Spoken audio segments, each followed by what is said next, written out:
Be your dreams.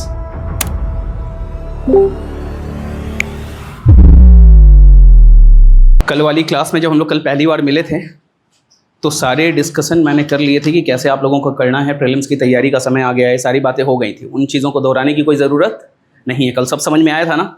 Polity तुमने देखा होगा, आप सबने देखा होगा कि कितने आसानी से हम लोगों ने कवर कर लिया था, समझ लिया था। ठीक है, मॉडर्न हिस्ट्री का आज देखेंगे। डेमो क्लास में हम लोग ओवरऑल ये समझने की कोशिश करेंगे। इसमें ऐसा नहीं करेंगे जैसे हमने कल पॉलिटी में कुछ टॉपिक्स कर लिए थे, है ना, कुछ टॉपिक्स मैंने करवाया था।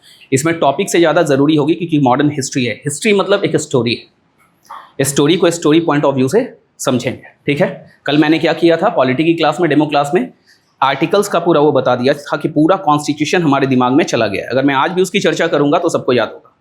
जिन लोगों ने कल वाली क्लास नहीं देखी है, जो भी ऑनलाइन वाले या लाइव वाले जितने भी लोग जुड़े हैं, वो कल वाली क्लास देख लीजिएगा। अगर पॉलिटी में थोड़ी भी दिक्कत आती है या फिर पॉलिटी में आपको लगता है कि कुछ कमी रह जा रही है, कंसोलिडेशन की प्रॉब्लम है, इवन आर्टिकल्स में प्रॉब्लम होती है, तो आप एक बार देख लीजिएगा उस वीडियो को, आपके लिए ज़रूरत है उसकी।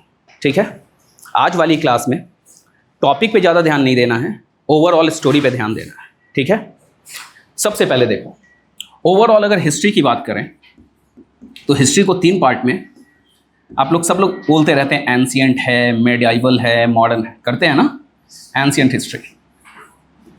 अभी इसकी बात नहीं हो रही है कि पढ़ा कौन रहा है एंशिएंट और मेडिएवल और मॉडर्न।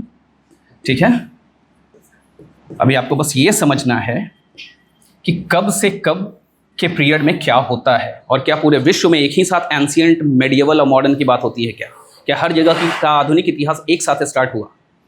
क्या कोई टाइम पीरियड है, कोई डेट है क्या कि 31 दिसंबर को हमने केक काटा और 1 तारीख से कहीं मॉडर्न हिस्ट्री शुरू हो गई? ऐसा होता है? नहीं।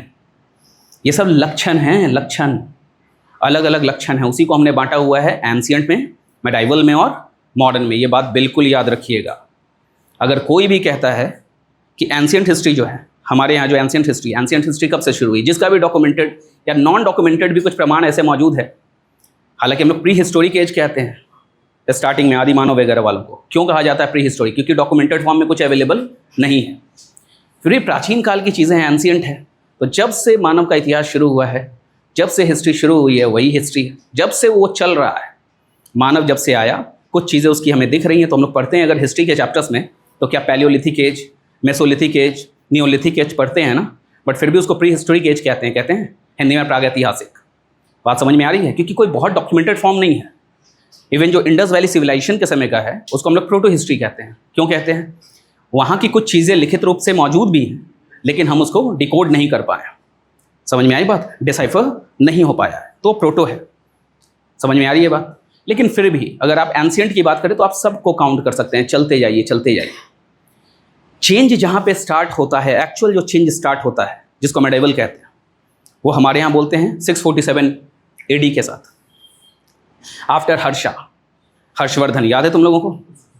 तो हर्षवर्धन की मौत होती है, उसके बाद कहते हैं कि बहुत डार्कनेस आ गया था, हिस्ट्री का कुछ ऐसा रहा नहीं था, क्योंकि कोई ऐसी एम्पायर रह नहीं गई थी इंडिया में जो इसका डॉक्यूमेंटेशन करे या उसके बारे में कुछ बहुत ज़्यादा लिखा गया हो।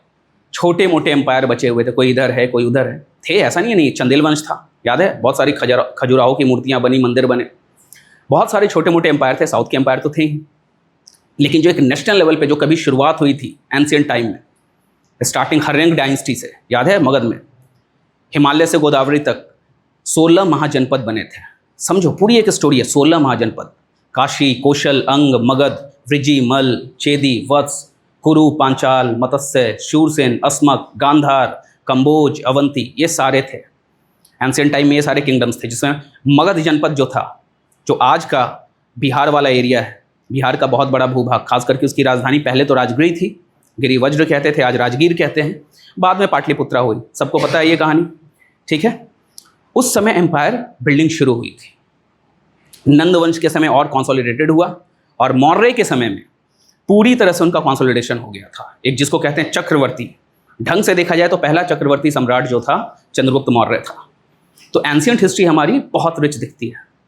पैसा हुआ, पावर हुआ, तो समाज का एक पढ़ने लिखने वाला जो वर्ग था उसको मौका मिला कि वो बैठ के ये सारा काम कर सके। सबको गुड आफ्टरनून, जितने भी ऑनलाइन में जुड़ रहे हैं, अर्चना, रितिका, शुभम, जितने भी लोग, याशिमा, पवन, सबको गुड आफ्टरनून।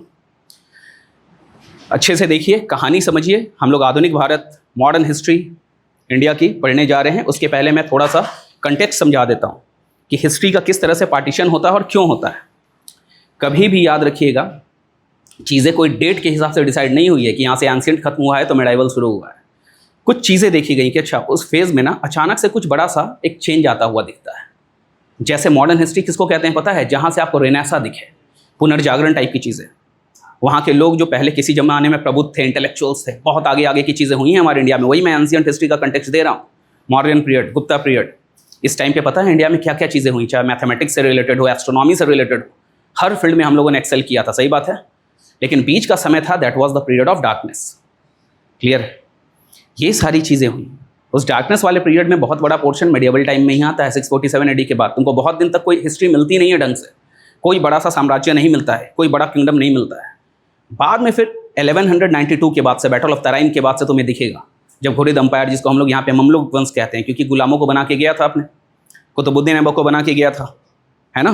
कुतुबुद्दीन ऐबक था कौन? गुलाम था, गुलाम वंश भी कहते हैं, ममलुक डायनेस्टी भी कहते हैं।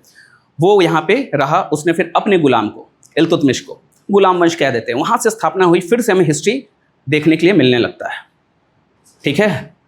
लेकिन फिर ये पूरा फेज़ हम लोग मेडाइवल टाइम में काउंट करते हैं, क्योंकि उस समय कुछ बहुत बड़ी नई चीज़ें नहीं हो रही थी, प्रबुद्ध चीज़ें नहीं हो रही थी, इंटेलेक्चुअल चीज़ें नहीं हुई थी।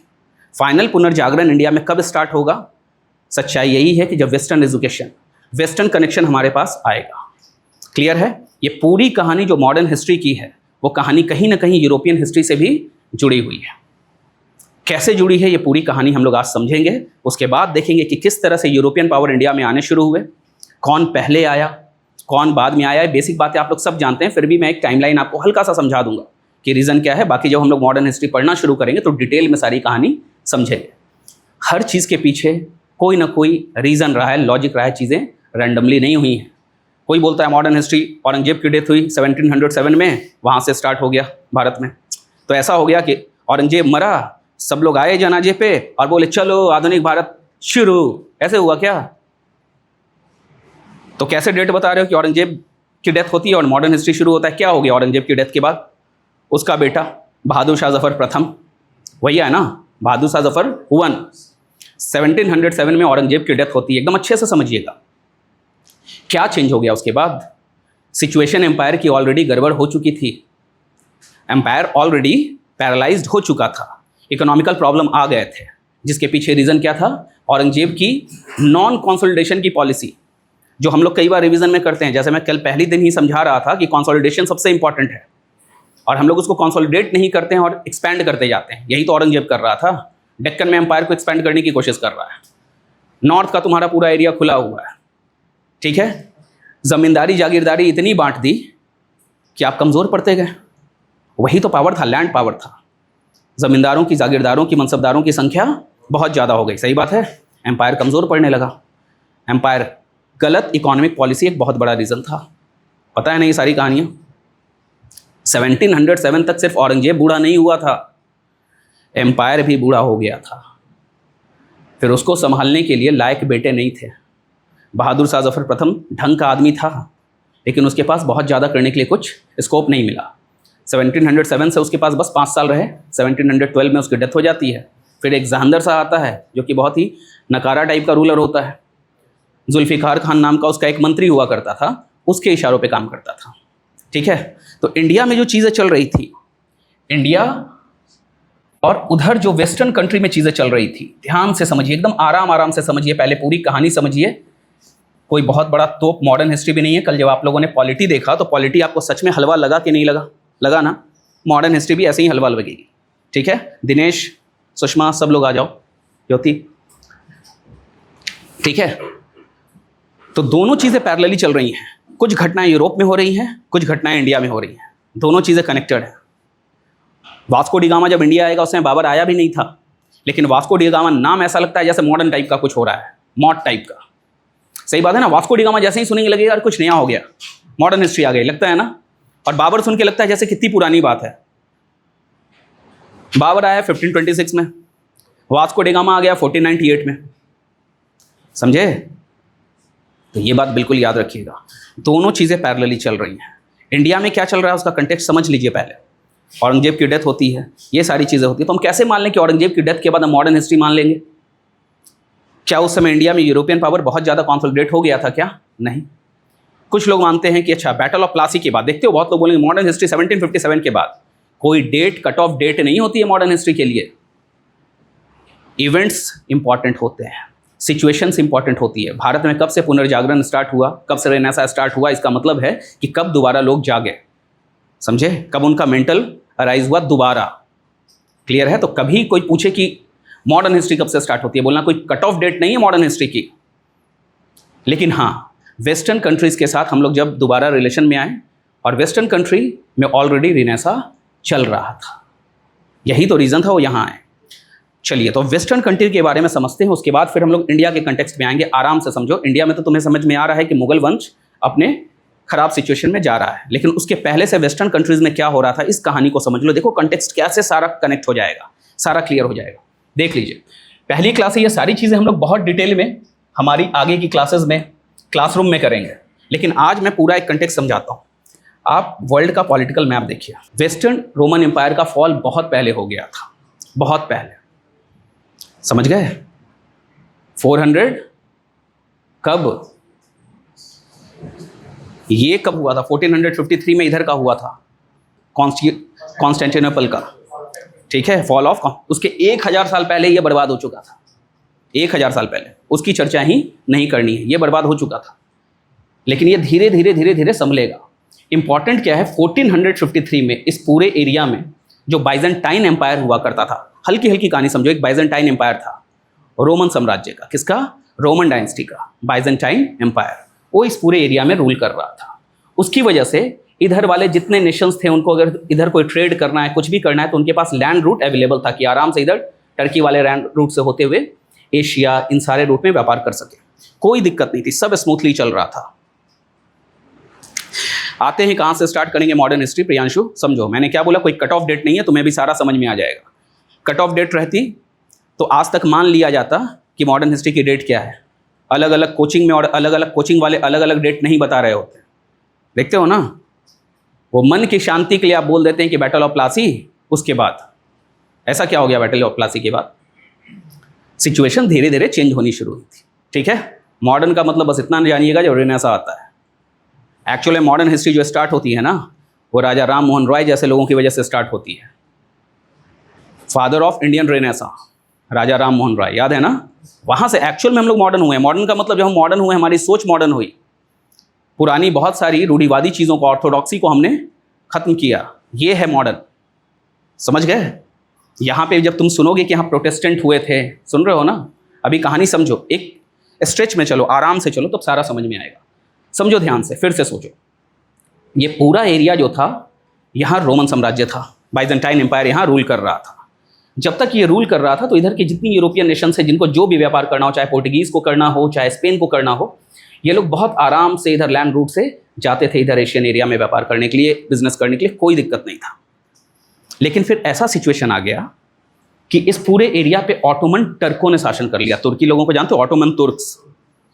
इस्लाम का उदय हो चुका था, आप सबको पता है। 632 AD में प्रॉफिट साहब जा चुके थे दुनिया से।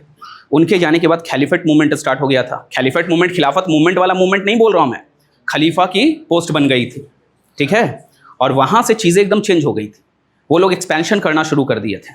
उसी एक्सपेंशन के दौरान जो तुर्की लोग थे, उन लोगों ने, ऑटोमन साम्राज्य वाले तुर्कों ने इस पूरे एरिया पे शासन कर लिया, कब्जा कर लिया। 1453 की ये कहानी है। कब की?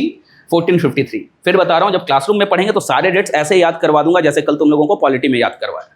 तुम्हें कुछ याद करने की ज़रूरत नहीं है, सारी बातें मेरी क्लास में जैसे याद होती हैं वैसे ही याद होंगी। और तुम देखना डेट्स कैसे याद होते हैं, एक एक डेट याद रहेंगे। चाहे केप ऑफ गुड होप की खोज की बात करूंगा, तुमको याद रहेगा कि अच्छा 1487 में डेयाज जो था वो गया था, तुम्हें सब याद रहेगा। समझ रहे हो ना? Vasco D gamma, Columbus, America की खोज 1490, बताओ 92। ये सारी डेट याद रहनी चाहिए। ये सारी मैं क्लास में याद करवाऊंगा जो हम लोग क्लास शुरू करेंगे। उसी के 2 साल बाद, जैसे ही अमेरिका की खोज होगी 2 साल बाद, उसके बाद वो लोग बैठ के बंटवारा कर लेंगे नॉन क्रिश्चियन वर्ल्ड का, ठीक है। एक एक चीज़ तुम्हें क्लास में याद हो जाएगी, ठीक है। अभी सिर्फ कहानी पे ध्यान देना है, डेट पे ध्यान नहीं देना है, सिर्फ कहानी सुनते जाओ। तो यहाँ पे जो तुम्हारा, जिसको हिंदी में कुस्तुनतुनिया कहते हैं, याद है बचपन में कुस्तुनतुनिया का नाम सुने होंगे, हिंदी में क्वेश्चन आता था कुस्तुनतुनिया का पतन कब हुआ, फॉल ऑफ कॉन्स्टेंटिनोपल। क्लियर है? तो नाम ऐसा है झुंझुना टाइप का कि बोलने में आपको दिक्कत होगी, ठीक है। तो इसका जब फॉल हुआ ना, वो बहुत बड़ी प्रॉब्लम हो गई। फॉल हो गया क्या? साड़ी वाला फॉल नहीं, बर्बाद हो गया ये। इस पे ऑटोमन तुर्क का राज हो गया। अब ये पूरे एरिया में तुर्कों का राज हो गया है, अरेबियन वालों का। मुस्लिम और क्रिश्चियन वर्ल्ड में लड़ाई चलती रहती थी, जानते ही हो। क्रिश्चियन वर्ल्ड वालों से ऐसे ही चिढ़े रहेंगे। अब इनके लिए इधर जाकर ट्रेड करना आसान रहेगा क्या? इस रास्ते से जाना, इस रास्ते पे कब्जा हो गया ऑटोमन तुर्क का, अब ट्रेड करना मुश्किल हो गया ना। समझ रहे हो? मज़ेदार बात, इसी समय दो चीज़ें और हो गई।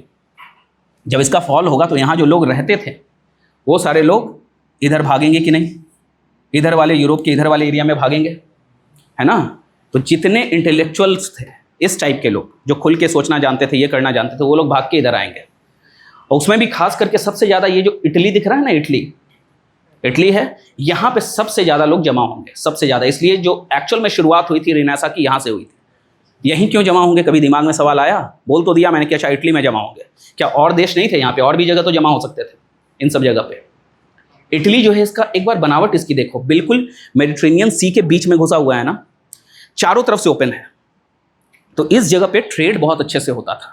हर एक उसका जो रीज़न है वो ट्रेड के लिए बहुत बढ़िया था, बहुत सूटेबल था। तो ट्रेड में ये बहुत ज़्यादा समृद्ध था, एनरिच्ड था। इसका मतलब वहाँ कैसे लोग रहते होंगे? पैसे वाले, समृद्ध, प्रॉस्परस। वेरी गुड, ऐसे लोग रहते होंगे। ऐसे ही लोग जो होते हैं, ऐसे लोग वो इंटेलेक्चुअल्स को पनाह देते हैं। अकबर के ही दरबार में नौरत्न रहेंगे। समझ में आ रही है बात? नौरत्न को रखने के लिए अकबर जैसे लोगों का होना ज़रूरी है। औकात चाहिए, पैसा चाहिए कि आपको हम अच्छे से पालन पोषण करेंगे, सारी फैसिलिटी देंगे। आप बस बैठ के सोचिए। समझ में आ रही है बात? आपको बस बैठ के सोचना है कि क्या हो रहा है, आपको एनालाइज करना है, फिलॉसफी समझनी है दुनिया की, आपको और कुछ नहीं करना है, ठीक है। तो सबसे ज़्यादा उन लोगों को जो पनाह मिला, सबसे ज़्यादा जो पैट्रोनेज मिला, वो कहाँ मिला? इटली वाले एरिया में। Be your dreams.